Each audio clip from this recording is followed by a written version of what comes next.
Well, thank you, Father Andrew, for taking the time to spend with us in order to give us a little bit of the background and the history of how you were able to do so much good work by setting up our St. Luke Ministries when you were here for those wonderful 20 years? 20 years, Yeah.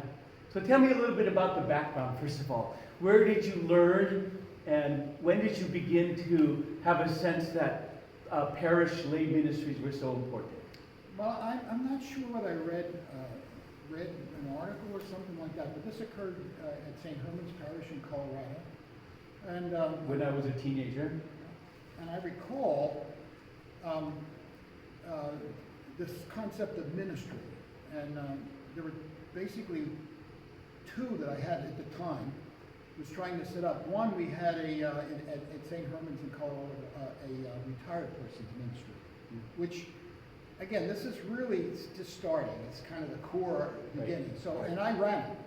We with the old retired people, we were going out during the week. We'd go do like social stuff. We'd go restaurants and things like that. Well, I remember for the daily feast day services, we would always have liturgy, and then we'd all go out for brunch afterwards. And that was part of that. You know, that.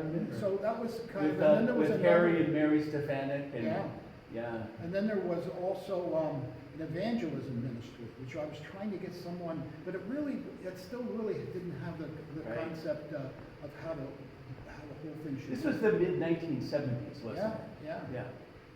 So when I went out to change parishes, I was assigned to St. Innocent in California. That was a very, I'd say like one of the up-and-coming parishes around the country. Father Sergei Glargolov, who was very much involved in, an OCA and in setting up as missions and everything. And he came out. I replaced him. It was Father Sergei and Father Wojcik and me. So he came out and did a seminar retreat on ministries, on lay ministry. Yeah. So the parish went there, and he presented the whole idea of lay involvement and everything. And then at the end of the program, the people who came were supposed to think about ministries that they would like to create. So the people came up with these ministries and everything. And the Father reminded me of one story I mentioned. There was one person who came up with a ministry, and I don't know what it was. But after the whole program was over, they called me on the phone and said, well, Father, I created this ministry, but I don't really have time to do it. And I think you should do it. And I said to him, well, it's lay ministry, it's not for the priest to do it. Right. And I think that's something that, as a missionary priest, setting up parishes, one of the dangers is that the priest does everything. And then when he leaves, there's nobody to take up and of course the replacement may be different, have different interests and everything, and so everything kind of like, there is not a replacement. But it's not so good for the priest to have to do No. everything, because he may be good at one or two things, but if he's expected to do all of these things, then it's certainly going to come out, we're certainly going to come out a lot poorer for the wearer. Now, this was given to me at a chaplain's conference. Yeah. And I don't remember the conference when he said that the presenter said the job of the pastor is to put himself out of work. Yeah, I like that. He should only do what he can only do, and nobody else. And what he's the very best at.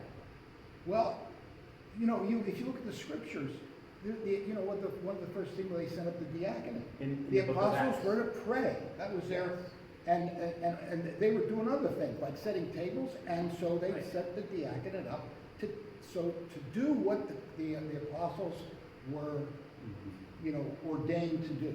So that they were delegating this very important ministry, so that they could focus on this ministry of what they called serving, liturgizing, and preaching. Right. So that they could be servants or ministers of the word, it says, that exact text. But there was still this other work, this other ministry to be done, because their widows were not being taken care of. And so they actually delegate this apostolic work to these first 7 deacons. So, so the job of the pastor is to put himself out of work. So that all the other stuff, there should be other people doing that. So I remember that, you know, that was kind of like fixed in my brain. Right. And then when I got here to St. Luke, you know, there was kind of like this interest in, there already was in lay involvement. You know, there was some, from the very beginning, St. Luke had lay involvement, but it was never really formulated. So I went to a clergy association meeting in Pales Hills. And at this clergy association meeting, they passed out it was an article from a evangelical Protestant newsletter, something like that. And it talked about, and I don't know if you've seen those articles, it has on the front page, it has like years. And what they did is they set up a situation where you had 2 areas, the parish council, Right? and a council of ministries. Right.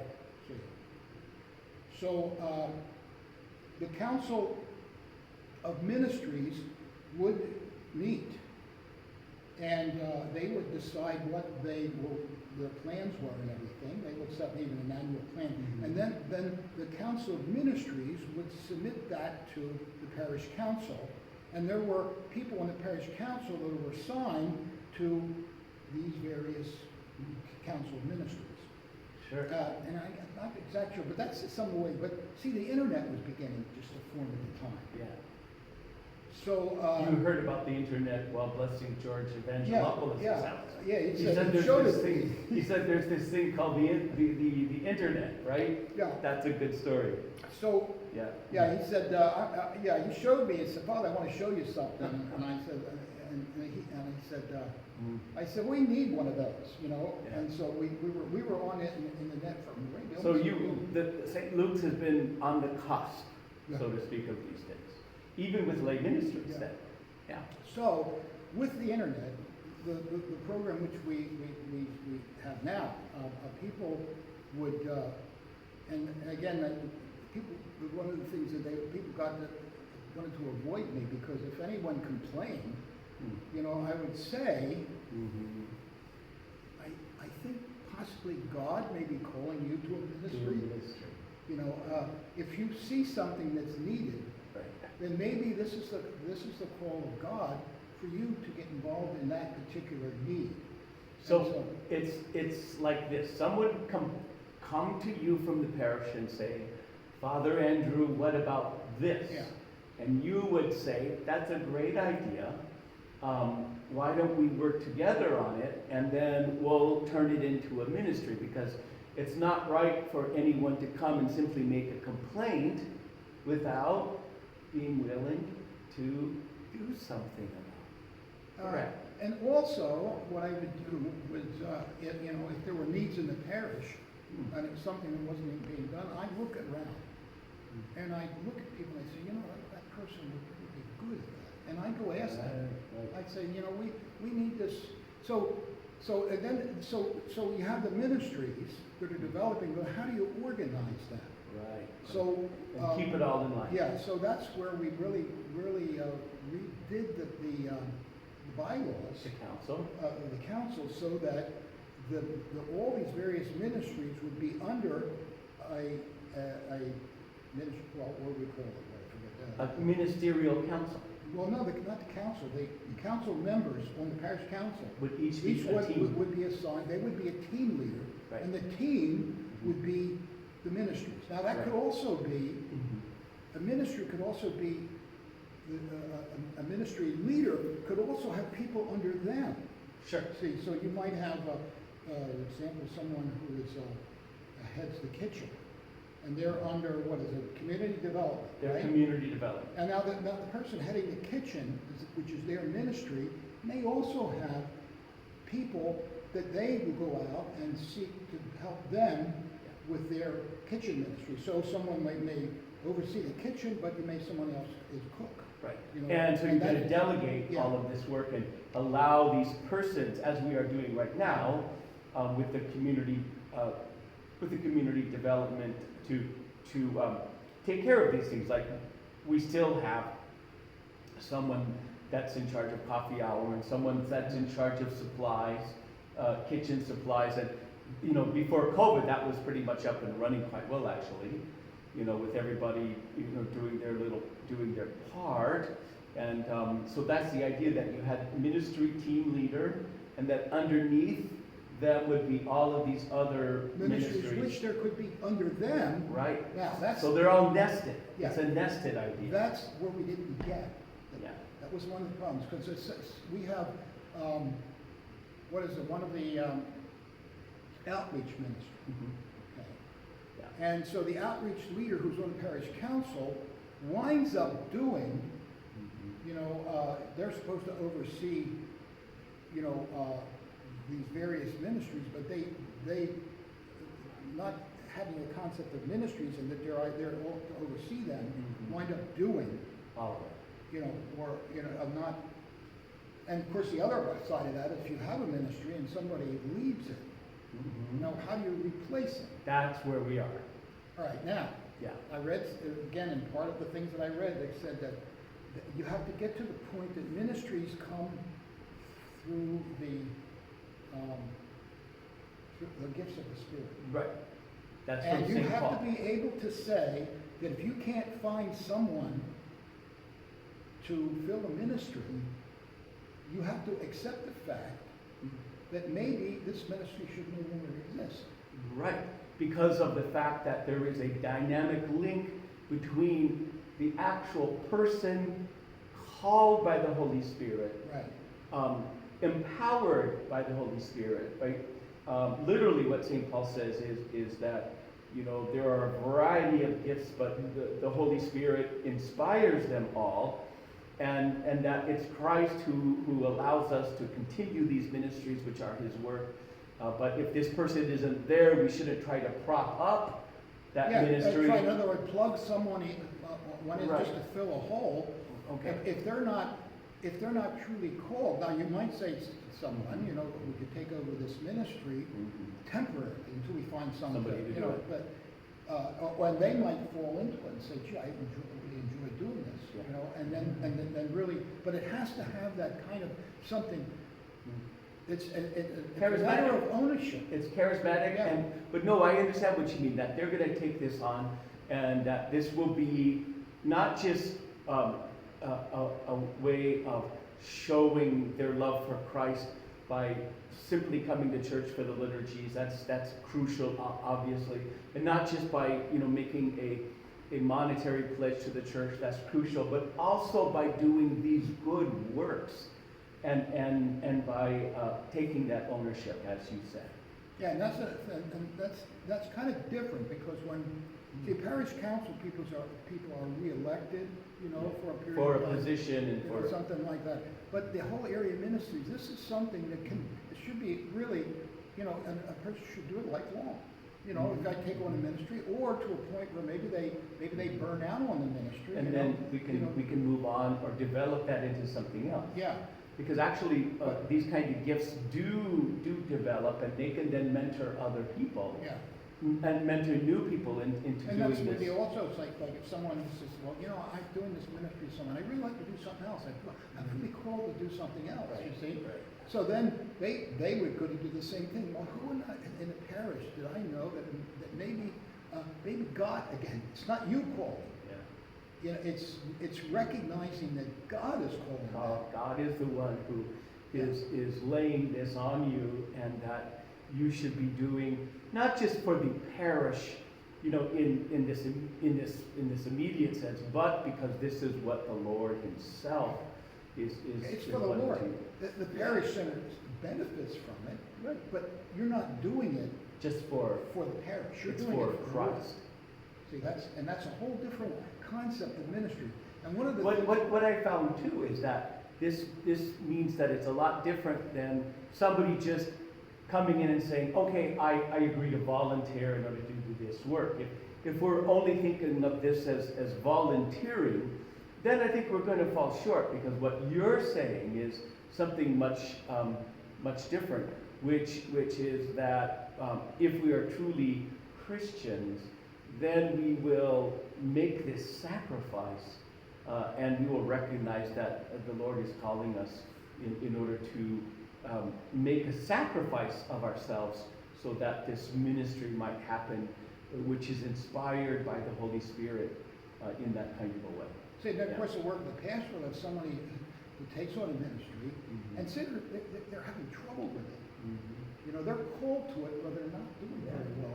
All right, They now need to be that's, mentored. yeah, that's where the mentoring would come in. You know, you say, well, you know, rather than complain about so-and-so's not doing it, you know, let's see, how can we help them out, you know? Right, right. And, you know, and then, of course, you even get to the point where maybe it's not their thing, you know? Right, Maybe and they, then we have there's to- a possibility because, you know, we're to test the spirits, you know? Right. And, so, So But- tell us a bit about how the homeless ministry came into play.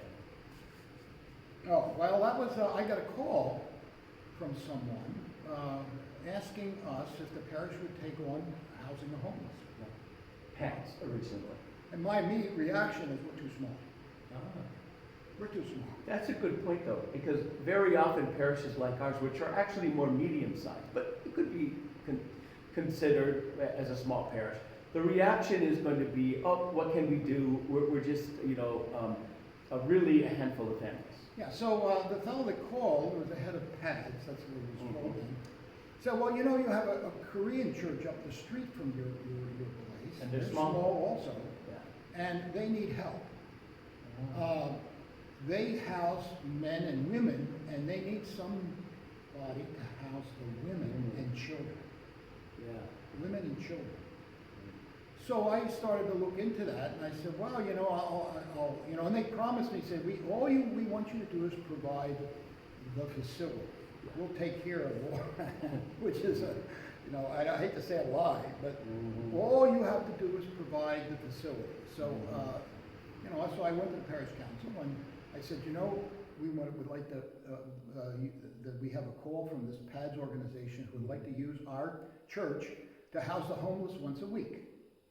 And they'll provide, you know, all of the stuff we need. And, well, there was a reaction. You know, you had half, you know, and, you know, the parish council started arguing among themselves, you know, we can't really make a decision on this. How's this going to work? Yeah. Who's gonna take care of the building? And then, of course, the image of homeless people, you know, they're going to have all these homeless people, and we're going to attract all these homeless people to here, you know, the decision was, well, we can't really make this kind of decision by the parish council. It has to be a parish meeting, has to be, you know, it has to go to a parish meeting. So as this evolved, the parish was splitting. There was a group who really thought this was a great opportunity for the parish to get involved in, you know. And another group was saying, you're not realistic. You know, we're too small. You know, we don't have the, you know, so both were right. One is compassionate. Yeah. Wants to, here we have women and children that need to be housed once a week. And the other side was, would, you know, who are realistic about how we're going to do this. right. You know? How's it going to work? So we had the parish meeting, and I kind of like, I was kind of like fuming. I said, women and children, the whole idea of ministry, God is calling us to do this. And so we had this meeting, and I'm sitting in the back. What year is this? Do you remember? I don't remember. But I'm sitting there, and I to be honest with you, I say, if they vote against this, I'm leaving, because they're not really interested in doing the Lord's work. Yeah. And that's what, you know, but the parish came up with a rather interesting decision, which met the needs of both, which was really consensus. Right. So there was creative compromise. Yeah. And a consensus to make this work. Yeah. The decision was, well, let's try it. Yeah. See, and we'll see what happens. So they put their feet in the water. Right. We'll try it out. We don't have to continue it. If it doesn't work, you know, we can change our mind. And so everybody kind of agreed to that, that we were going to try it, and that's how it started. Difficult because, again, they didn't give us all the information that... They didn't tell you that you're going to have people there watching over them on shifts, and that you're going to have to we're going to have feed to them. find the volunteers, Right, you know, many of the volunteers had to come from our parish, Yeah. but it was a great program. could, not only did the parishioners get a chance to meet each other, because they would spend the night, 4 hours together, Sure. you know, and they would get to know each other better. And then we had people coming from other parishes, you know, Right. that would come here and volunteer, and they would get to know them. You know, so there was a kind of really a really wonderful spirit. There's stories that I think people, I remember one was told to me, this Karen Berger. Yeah. She said, you know, Father, she said, this homeless person came in, and she was ordering me around. You know, she didn't want to sleep there. She wanted to sleep over here, you know. And Karen is fuming. You know, she hears it. Here, this homeless person. We're gonna providing them with our hospitality and our time. And she's ordering. And then finally, after Karen just kept it under, you know, and kept doing what she wanted. And after a while, the woman, she was a black woman. She said to Karen, she said, you know, it was so nice to be treated like a human being. Isn't that amazing? So Karen, I'll never forget that. It's so nice to be treated like a human being, and not just a number or a statistic. Yeah. So, Right. so I hope the future. I don't know what you know what pads or beds or whatever. Beds you plus. know that'll. But Once we get beyond the Yeah. COVID stuff, that we'll be able to get something back up and running But, again. well, the government's pouring all this money into putting those homeless in hotels. Hotels. So, you know, really. So But that doesn't mean that we can't still work with the program in LaGrange, and we have something going on with Matt Potter. They've done quite a bit I of was cooking. delivering this week. Right, yeah, and also, you know, Mike and Lori Baumel and others have done it. But it's kind of still we're still sputtering. And I know that Matt Potter would like to see a whole lot more being done, you know, with that. But, you know, once I think, God willing, if we can get beyond, you know, all of the restrictions and all of the numbers with this last COVID, you know, increase, maybe we can put something more in place that would be more consistent, and then we could get back to that sense of, you know, again, you know, treating other people in need who are deserving to be loved because they're humans, you know, so that they're humans. So the idea here is that the council is a ministerial council, that everyone that's on the council is in charge of a team, so to speak, and that they are to delegate their work to others and look for people in the parish who can take these ministries under their auspices. With the finances, because at the end of the year, the ministries should get together and say, we need, for my ministry this next year, I'm going to need X amount of money. Right. See, And we then still they do would that. I mean, submit they that submit that to the budget. to their minister, their team leader, you know, how much they need, and then they would submit that again at the annual meeting. And of course, all the reports then are collected by, you have the person who's on the parish council and collects all the reports from these various missionary teams. Yes. So we're one, and of course, our little chapel is one of that, part of that. And thank God, I think it's a wonderful opportunity for St. Luke's, which has always been a missionary-minded community. And I think that even the official name, the legal name of the church is St. Luke the Evangelist Orthodox Church. So we have this kind of evangelistic, you know, DNA that's, what other We things? were called St. Luke, what was it? St. Luke Evangel. Some other Orthodox who were kind of against, you know, there was kind of a lot of negative stuff going on in the beginning of St. Luke, and because we had the word evangelist, they had the idea that St. Luke was a Protestant. Evangelist church. Right. Evangelical church. yeah. Evangelical. As if St. Luke himself isn't at all evangelical.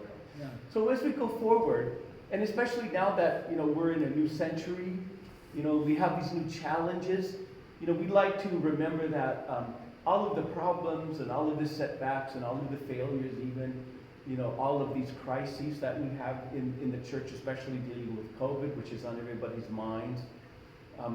With these challenges, how can we turn them into opportunities, especially in light of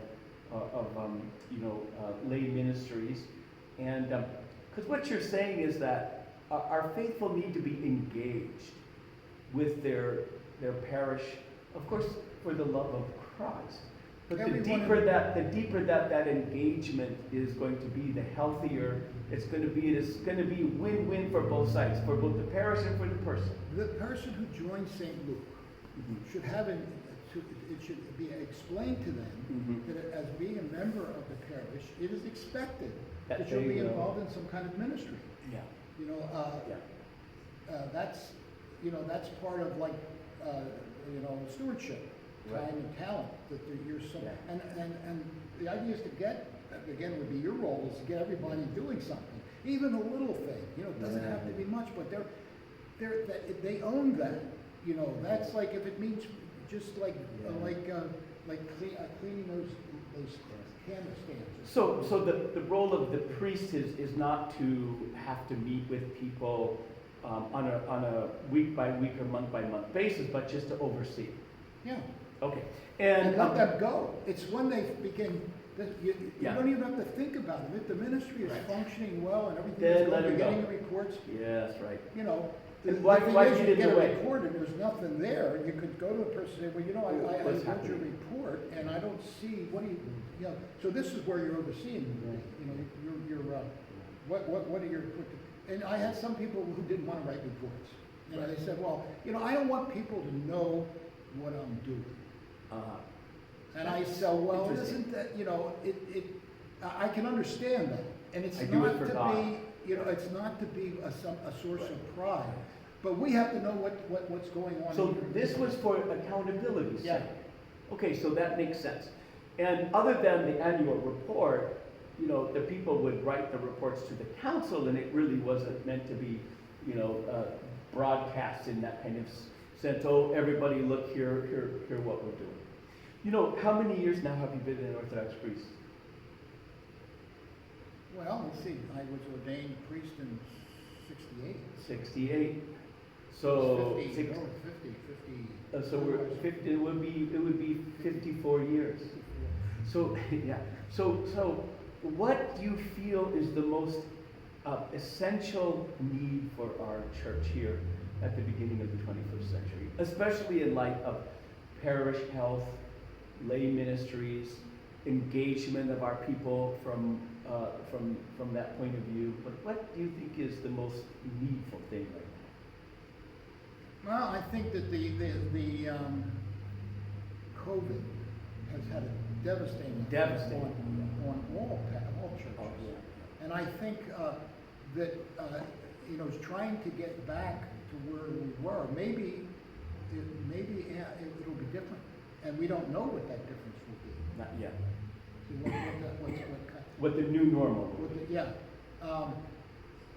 There's certainly, I'm sure there are people you haven't seen, right, that were involved at one time and they're not coming because they're still afraid. A few families, not that many, but a handful. Yeah. And again, of course, the way the church school, getting that back online, the masks and everything like that. And of course, the church school is very much, we use it to attract the adults. Yes. You know, so when we have church school, our attendance is much better. Yeah. So we notice that. So because people want their children to learn about moral, the faith. moral. So with the COVID, really, we don't know what it's going to look like, and so. I at this point, I'm wondering, when you think of the period that the church went through persecution, you know, and it was like a survival mode, and I think maybe we're in that. We're, in other words, trying to keep it together. I think there are tremendous opportunities. What I've been looking at this Jordan Peterson stuff, which we have a tremendous opportunity to attract a lot of men, because Orthodoxy is a very masculine thing in a positive sense, though. I've gotten some at the chapel, and I understand you have some new, yeah. We've been focusing on the need for a more aggressive young adult ministry, not just for the college students, but if we look at our parishes, we see how, we have young families and we have older couples and older families, but that gap right there between, let's say, 22 and 35 Yeah. tends to be very, very thin. Because our children, they go to college and they get married, and then somehow they kind of drop off. And so I think we need to be more And aggressive in the other recognizing thing that. is what's happening to, kids raised in the church, you go off to college, you become atheists. Right. And they're not prepared Yeah. for what, what's it, Gilchrist, I said, it's like, we have a church, and you're the priest, you train your people and everything, and then the kids, you send them off to another religion. Yeah. And the other religion is the college, and all of the professors are the priests. And they become indoctrinated. And they become indoctrinated, and we lose them. And we swap one faith for another. Yeah. Yeah. So we have Whose to- fault is that? When I've always thought about the church school, that we I was going we're to say giving, it's our fault. Without pointing Yeah. without pointing fingers, we have not given our teenagers the proper. We give them some we good give things. them information. We don't give them, Yeah. they should be, you talked about being aggressive. Right. That church school program Yeah. should be a type of program that trains them, and in the process of training them so that they can witness to the Orthodox faith when they go off to college. Especially the high school class Yeah. has done that now for some years, and there's been some good. I mean, the program that we have here, is very good. But I think that with our parents especially, we can do better. It's not so much the teachers don't do enough at all. I think that we're not getting it from, the book information. We're not getting it from there into the But knowledge. if you can start from the very beginning, Yeah. even from the early, rather than Yeah. just, they certainly have know the Bible stories and everything, but also in a practical way, if they go up to elementary school, they're getting all that secular stuff in elementary school. Those kids should already be able to defend, and you can set up, what do they call that, like, training sections where you get, an atheist on this side and you get another. A debate. And you get a debate, so those little kids are debating, And they're talking to their friends already, and they're encountering all of this, and they actually bring home these questions to their parents.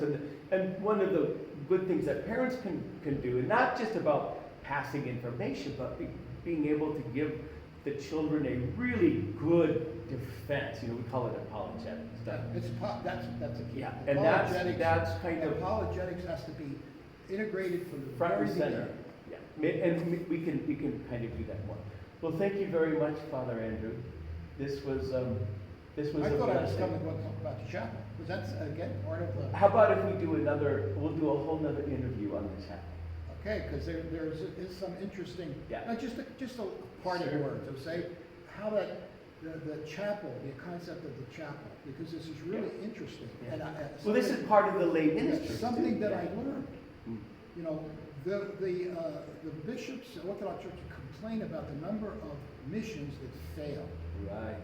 And what the way they would do missionary work, they take a seminarian right out of this seminary without any experience and put him in the most difficult Right. situation to form a mission. And put an ad in the newspaper and see who Yeah. shows up. Yeah, That's how they did it. so what I've learned about this chapel thing, it's the best way to do missionary work, because one of the you don't have to worry about infrastructure. You don't have to worry about the press council. You don't have to all the stuff that has to go along. That's all taken care of by St. Luke, so that we at the chapel can concentrate on The foundation. the beginning. So we're still struggling. I mean, we start with nobody and start at the beginning, but there's some interesting papers I picked up from Africa, where they have it's called multi-parish ministry. Yeah. See, the local priest becomes like a bishop, and he Oh, yeah. has a variety of different. Right, because they don't different- have enough priests, and so he has to take care of these 5 or 6 villages. Yeah. Yeah, they so- do that in West Africa Yeah, too. Yeah, and so they talk about church ministries. But that also means that the lay people are the ones in these communities where they don't have a priest, who are still going to continue that parish, continue their ministry in the parish in order to keep Yeah, it, so make it they're vibrant. doing missionary work. They're part of a larger community, and there's no reason why St. Luke, there's a question, well, should we have a bigger church? There's no reason why there couldn't be, not, we want a new Lenox, well, there could be one Right. someplace else, Right. So, Well, I always believe that churches are mothers that should give birth to children, and so in this kind of way, St. Luke's has made that decision to support the chapel. For those of you who don't know, St. John of Chicago is a missionary chapel program or project it's that an we annex have. of St. It's Luke. an annex of St. Luke, and at some point, in the future, we will be able to hand them over, to the diocese and to the deanery as being a full-fledged mission. Yeah. So Now- we're working on kind of getting these foundations going. But maybe we can talk about this, because I want to give that time. Yeah, there's Yeah. also, I struggle with that, since we're able to concentrate on evangelism where we are, and not worry about all of the infrastructure. Why not continue that, you see? Absolutely. Yeah, Well, we would want to the take- rush to turn it into a mission, why, Yeah. see? Yeah, right. Sure. I think we're practical Yeah. about, we just have to be practical about where we are and how far along. And then you can have like two pastors, I'm retired, I'm not, but, Right. I see, what you could do is when you retire, you could take it to St. John's. God knows. Yeah, we could both be there, maybe the two of us, so.